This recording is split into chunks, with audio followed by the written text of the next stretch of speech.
Comme je l'ai indiqué très rapidement dans une autre vidéo, je suis en location dans une baraque sympa, mais je sais pas combien de temps je vais y rester. Si ça se trouve, j'y resterai très longtemps, des années. Si ça se trouve, le mois prochain, j'y suis plus.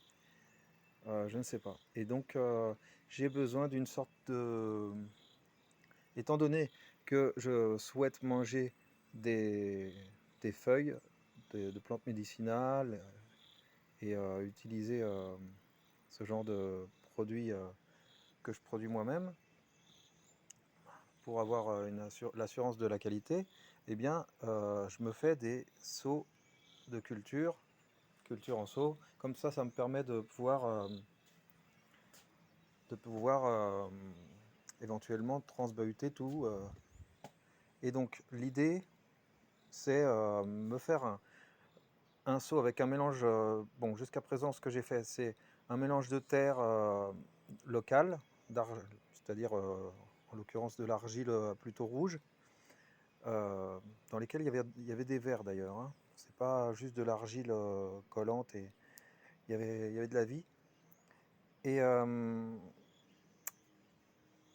ensuite, j'ai rajouté un tiers, donc un tiers de cette argile, un tiers de caca de vache, de crottin, non, de bouse de vache en poudre.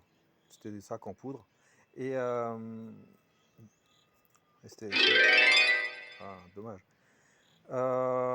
Et un autre tiers, c'était quoi? C'était une terre dite bio que j'ai acheté quelque part. Bon, peu importe. Donc c'est une terre noire, une sorte de terreau. Voilà. Et donc, dans ce mélange, l'idée à la base, c'était de mettre un arbre au centre et de mettre 2-3 plantes médicinales autour. Donc là, on a un arbre qui s'appelle Anona ou Biriba. Ça donne des fruits vraiment sympas. Il y a, là, c'est un exemple. Hein. Donc il y a des orties qui viennent de France, là. Ça n'existe pas ici, normalement, ces orties-là. Là, il y a un basilic sacré d'Inde. Ici, il y a de la stevia qui commence. Puis j'ai un haricot pour mettre comment on dit, de l'azote en français. Donc voilà, l'idée c'est ça, c'est d'avoir un arbre ou un arbuste qui soit cultivé dans chaque seau et autour pour partager la terre et partager les informations entre chaque plante via les racines et compagnie, les micro-organismes, pour qu'il y ait de la biodiversité dans le seau, quoi. Bon, il y a des vers de terre d'ailleurs hein, dedans, comme j'ai dit, et donc c'est un peu vivant tout ça. J'ai une petite couche de, comment on dit, cascara de maní. Comment on dit en français, la coquille, coquille de cacahuète. Je crois qu'il y a un autre mot, mais bon. Pour faire une sorte de paillage, quoi, une sorte de protection. Et voilà. Bon, je sais pas si je cite. Hein. Là j'ai de la coca, là j'ai de la épinard de Ceylan, épinard de Okinawa, encore des orties, de la stevia. Ici j'ai un avocat. Là normalement c'est du poivron je crois qui commence.